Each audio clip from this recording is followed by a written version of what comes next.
Bueno chicos, vamos a darle al lupus. Eh, este video va a ser un poquito largo, puede que sea un poquito tedioso, pero en realidad es importante. Todos sabemos que el lupus es una enfermedad que se menciona mucho en el ámbito médico. Únicamente en la serie de Doctor House lo mencionan infinidad de veces y nunca es lupus. ¿Por qué nunca es lupus? Porque hay muchísimas enfermedades que la pueden simular y puede haber muchísima confusión. A pesar de que el diagnóstico no es difícil, esta enfermedad tiene implicaciones en todo el sistema. Entonces vamos a estudiarla y espero que sea de ayuda para su futuro internado, ¿no? Entonces, iniciando por aquí, tenemos que el lupus eritematoso sistémico. Hay varios tipos de lupus, pero ahorita nos vamos a enfocar en el eritematoso sistémico. Es una enfermedad que típicamente es de hipersensibilidad tipo 3, es decir, por formación de inmunocomplejos. Entonces hay que tener ahí en mente este concepto porque puede ser importante. La característica de esta enfermedad es que es crónica, es que es inflamatoria y es que es multisistémica. Hicimos mucho énfasis en el primer parcial sobre la inflamación y todo lo que puede conllevar a distintos niveles. Entonces aquí es donde cobra mucha importancia porque es una enfermedad insignia prácticamente de lupus y donde se puede integrar prácticamente todo.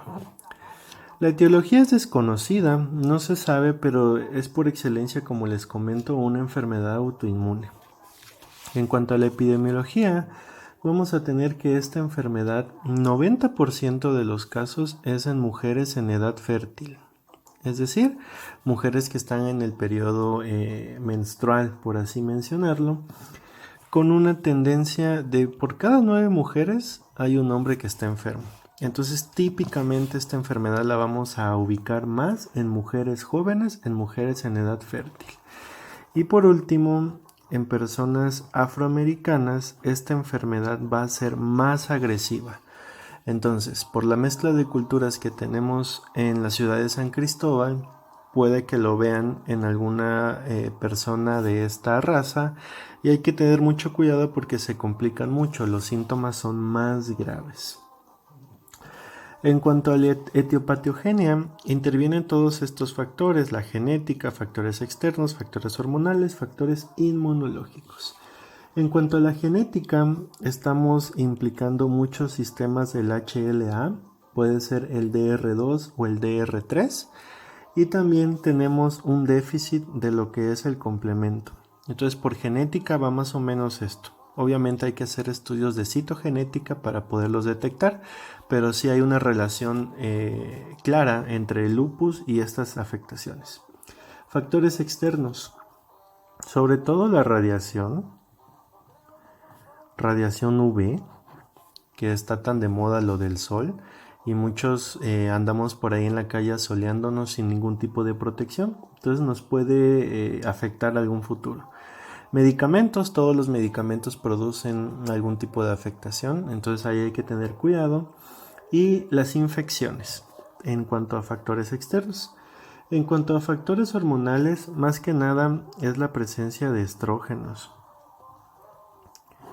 Y esta enfermedad se pudiera ver un poquito más en enfermedades como el síndrome de Klinefelter, que todos sabemos que es un nombre, pero que tiene niveles elevados de hormonas estrogénicas y por eso se puede ver afectado los pacientes con Klinefelter, un poquito más de lupus. Factores inmunológicos. Factores inmunológicos, por ejemplo, los linfocitos B, que son los que producen anticuerpos, van a producir con elevada cantidad anticuerpos, que estos anticuerpos van a ser autorreactivos y de ahí viene la autoinmunidad. Muy bien, eso es como lo principal de aquí de esta enfermedad de introducción.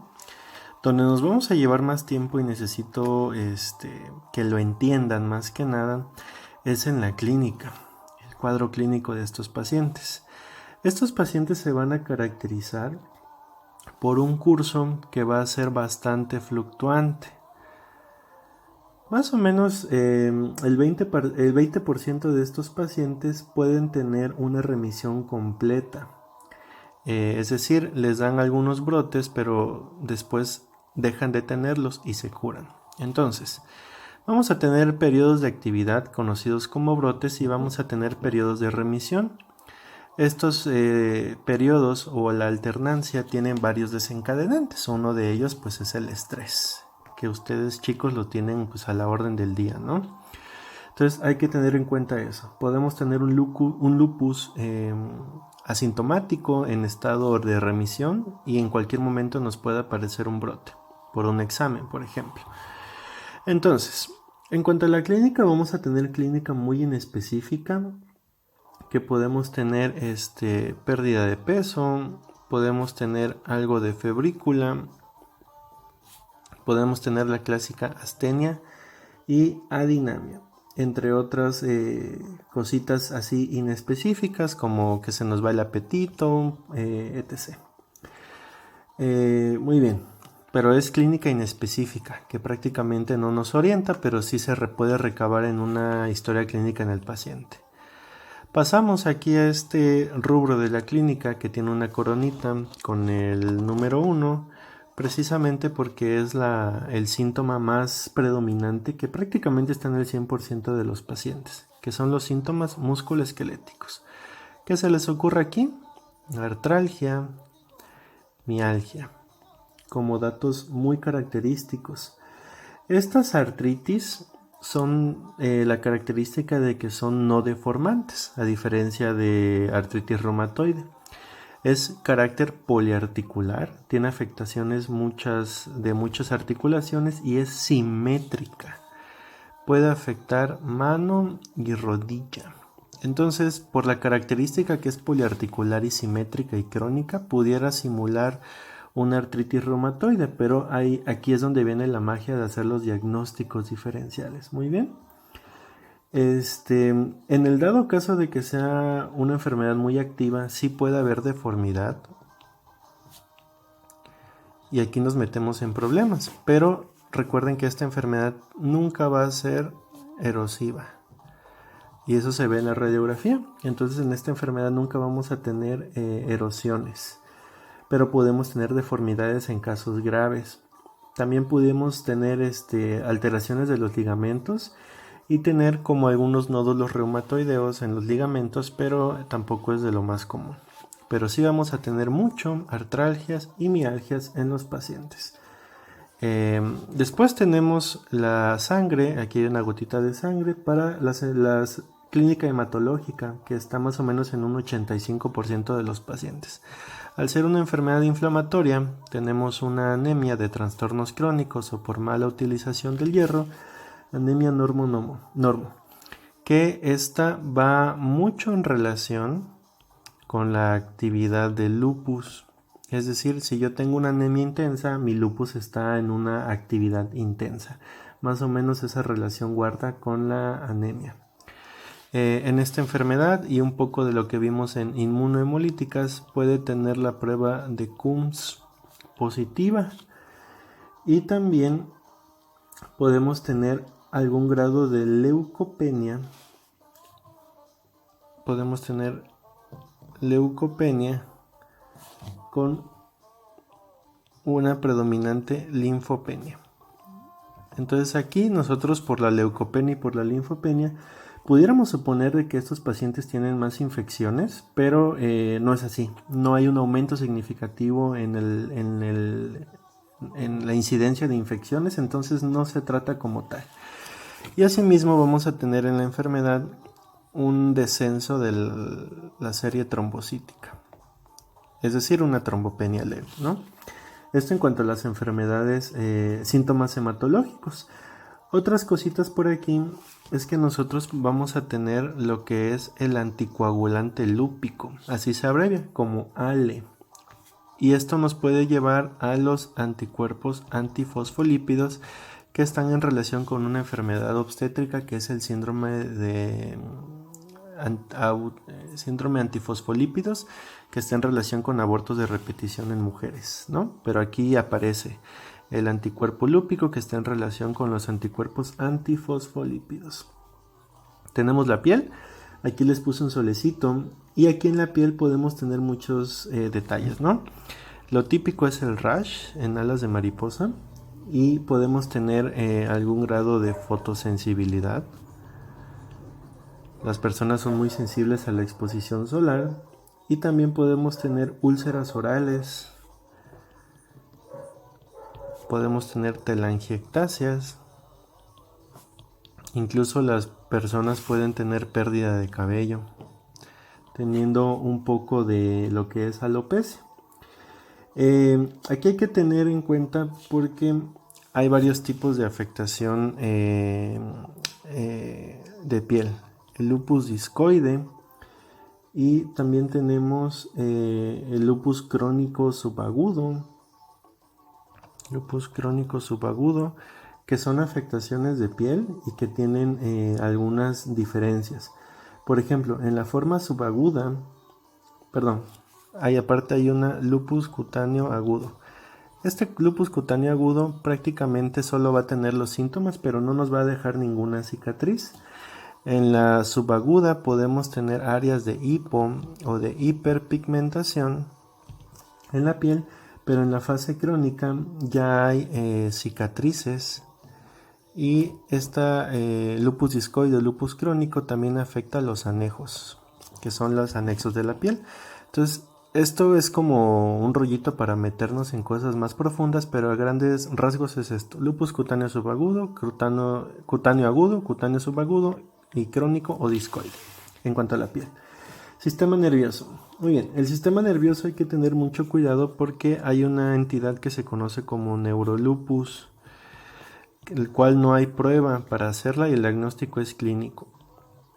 En este lupus o neurolupus puede haber convulsiones, psicosis, síndromes mentales orgánicos, alguna cefalea, puede haber meningitis o enfermedad vascular cerebral.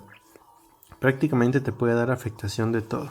Aquí el detalle es que para el tratamiento de lupus nosotros utilizamos corticosteroides y los corticosteroides pueden inducir cuadros neurológicos y se puede confundir con un neurolupus muy fácilmente. Entonces ahí hay que tener mucho cuidado nada más.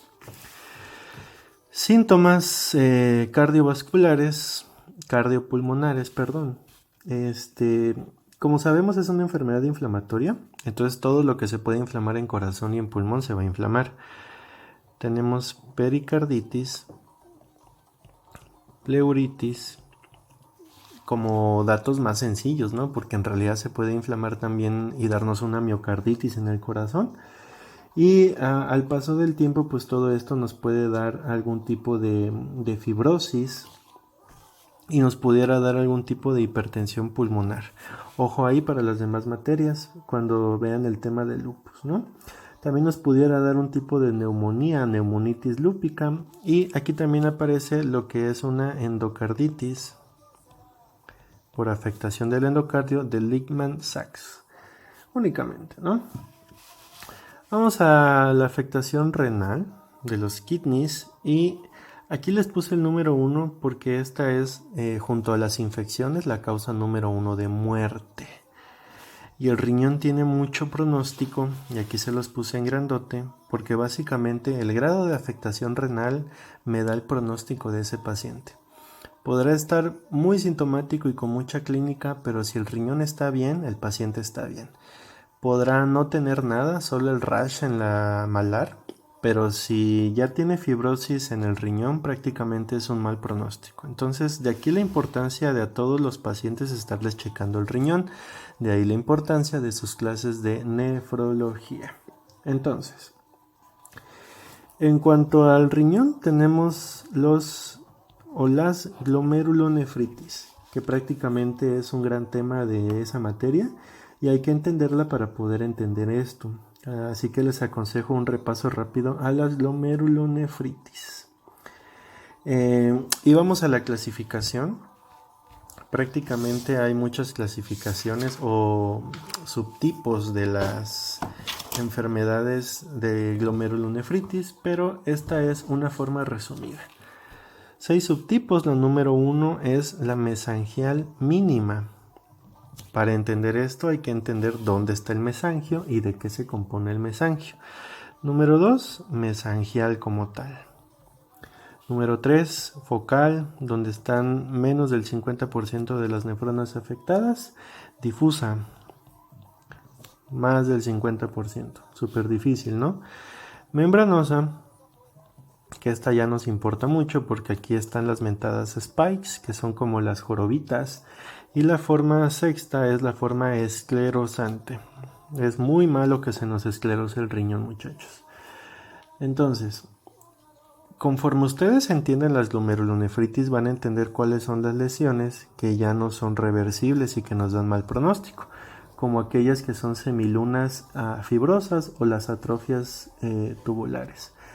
Aquí es importante mencionarles que si estos pacientes entran en hemodiálisis o diálisis peritoneal, la incidencia de los brotes de la enfermedad tiene un descenso, ¿no? Prácticamente tener al riñón contento es tener al lupus contento, ¿no? Lo que hay que hacer es hacer una biopsia para detectar esto y dar el grado y el índice histológico de esta enfermedad, ¿no? En cuanto a la actividad renal, nosotros vamos a tener un marcador que es el anti-DNA y podemos tener también el grado de C3 y C4 que se relacionan, del complemento que se relacionan a la actividad renal, ¿no? Si estos pacientes estuvieran tan graves y fueran candidatos a trasplante renal, en realidad no se les recomienda porque tienen el doble de tasa de fracaso que un paciente normal. Mucho cuidado. Sí se hace, pero hay que tener mucho cuidado. Síntomas gastrointestinales no son tan comunes, están como en el 30%. Básicamente estos síntomas son por una toxicidad por el tratamiento de base de lupus, que pueden ser diarrea, náuseas, pancreatitis, cirrosis, colitis, gastritis, etc., etc. Pero se relaciona mucho a la toxicidad del mismo tratamiento de lupus. Los vasos sanguíneos se van a asociar a que hay una degeneración, por lo mismo de la inflamación sistémica, se asocia a los anticuerpos antifosfolípidos y aquí es muy importante que ustedes entiendan la relación con la vasculitis. Esto es importante. Este es el tema, uno de los temas insignias de la tercera unidad, que para allá vamos, chicos. Vasculitis. Hay otras afectaciones como esplenomegalia, adenopatías, puede haber síndrome de secreción inadecuada de hormona antidiurética y podemos haber afectaciones de tiroides. Muy bien, entonces esto es lo de la clínica y la introducción. Esto es lo difícil de entender. Ahora vamos a pasar a la parte de autoanticuerpos, que tienen relación con el diagnóstico. Entonces, 98% de nuestros pacientes van a ser anticuerpos ANA positivos, ¿no? También podemos tener anti-ADN, pero vamos a tener característicamente que el más específico es el anti-SMID. Entonces, el anti-SMID es el que vamos a tener aquí como el número 1 en específico. Si nosotros tenemos ANA positivo y anti-SMID positivo, con una clínica prácticamente podemos orientarnos muchísimo al diagnóstico. El anti-ADN DS está mucho en relación con la afectación renal. Para eso nos sirve también otro marcador ahí que está escondidito, ¿no? Podemos tener un aumento de la BCG, podemos tener un aumento en la incidencia de anemia, que va a ser de trastornos crónicos, y también podemos tener un consumo del complemento, es decir, el complemento va a estar bajo. Acuérdense que la artritis reumatoide no me consume complemento, lupus sí. Vamos a tener factor reumatoide positivo, como ya sabemos no es exclusivo de artritis reumatoide, y vamos a tener un descenso en la IgA de las inmunoglobulinas, ¿no? Muy bien. En cuanto al diagnóstico, nosotros vamos a tener una clínica compatible y con los laboratorios compatibles, incluyendo los autoanticuerpos. Hay unos criterios en 2012 que nos dictan 17 parámetros. 11 de ellos son clínicos y 6 son de laboratorio prácticamente con 11 puntos hacemos el diagnóstico. Esto me harían favor de checarlo para no meternos todo en volver a repetir la clínica y los laboratorios, pero está sencillo. Ustedes llenan los puntos, si tiene 11, el paciente está diagnosticado de lupus, ¿no? Muy bien. En cuanto al pronóstico, estos pacientes, como les comentaba, 20% van a tener remisión. Prácticamente una quinta parte puede tener remisión completa de la enfermedad y no va a haber más problema. Ya no necesitarían como tal un tratamiento. En realidad, el condicionamiento viene dada por la afectación del riñón, ¿no? Esto nos dicta más que nada el pronóstico de estos pacientes. Estos pacientes fallecen por infecciones o por nefropatía y a largo plazo pueden fallecer por afectación del sistema nervioso central o por trombosis. En la trombosis tiene mucho que ver lo que es el anticoagulante lúpico o los anticuerpos antifosfolípidos que inducen trombosis para el síndrome antifosfolípidos y los abortos de repetición, ¿no? Más o menos por ahí va. Pero esta es una causa de muerte a largo plazo. Condiciones normales. 95% de los pacientes van a estar vivos a los 2 años.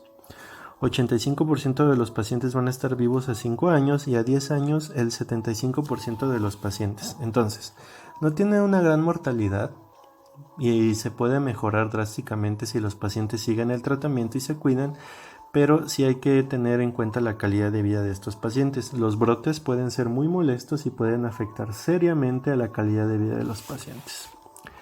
Tratamiento.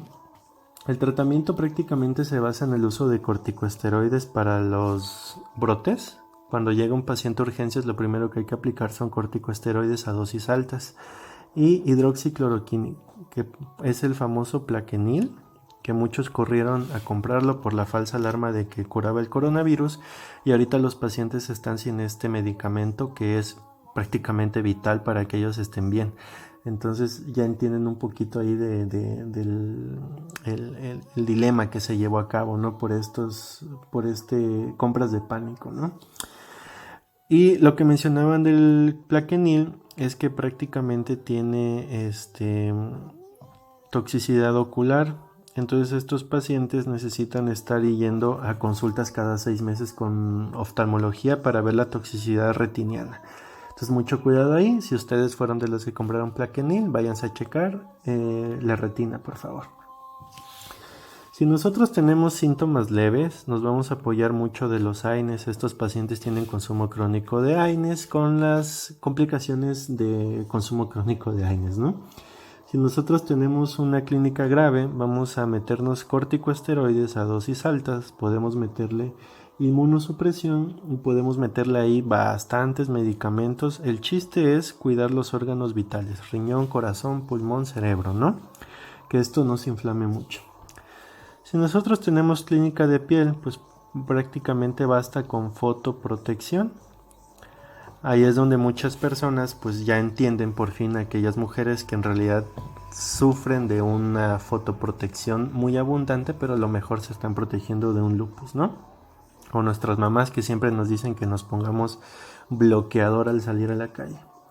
En cuanto a la trombosis, si nosotros tenemos clínica, pues vamos a dar aspirina, ácido acetilsalicílico, antiagregación o anticoagulación para esto. Si nosotros pudiéramos tener síntomas neuropsiquiátricos, también hay que tener en cuenta lo que está en relación con los corticoides, ¿no? También nosotros tenemos un factor protector para lo que les había comentado del riñón. Si nosotros en la serología de los anticuerpos tenemos anti-LA, esto nos da una protección contra la afectación renal. Hay que tenerlo en cuenta ahí, porque si el paciente tiene anti-LA, prácticamente el riñón va a sufrir menos. Con esto terminamos, que es formas extras de lupus. Hay varias, pero estas son las que menciona esta parte del texto. Lupus inducido por fármacos. Si quitas el fármaco, quitas el lupus. Mucho cuidado ahí, porque los pacientes generalmente están polimedicados y puede que no se les ocurra nunca pensar que puede ser por un fármaco. Lupus cutáneo subagudo y lupus cutáneo crónico, como les había mencionado. Lupus y embarazo. Aquí hay mucho que comentar porque la fertilidad en el lupus está bien, pero tiene un aumento en los abortos y que los productos sean prematuros y la muerte fetal. Entonces, mucho cuidado ahí.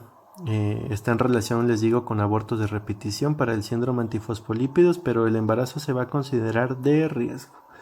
Lupus neonatal, si el bebito logra nacer, el paso de anticuerpos de la madre puede dar síntomas en el bebé como lupus neonatal, que conforme se eliminen estos anticuerpos, pues va a desaparecer la clínica. Y estos pacientes no tienen gran riesgo de desarrollar el lupus de adultos. Entonces prácticamente con eso terminamos la cuestión del lupus. Hay mucho que decir, hay mucho que comentar, pero a grandes rasgos, ¿no? Hay que tener en cuenta el paciente típico, que es una mujer en edad fértil con la clínica característica y que lo que hay que estar checando siempre es el riñón.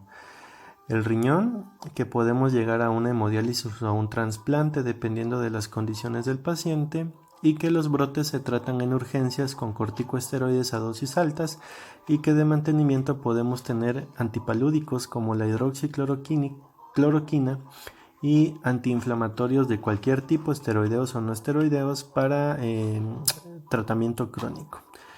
Saludos chicos, nos vemos en el examen y que les vaya bonito.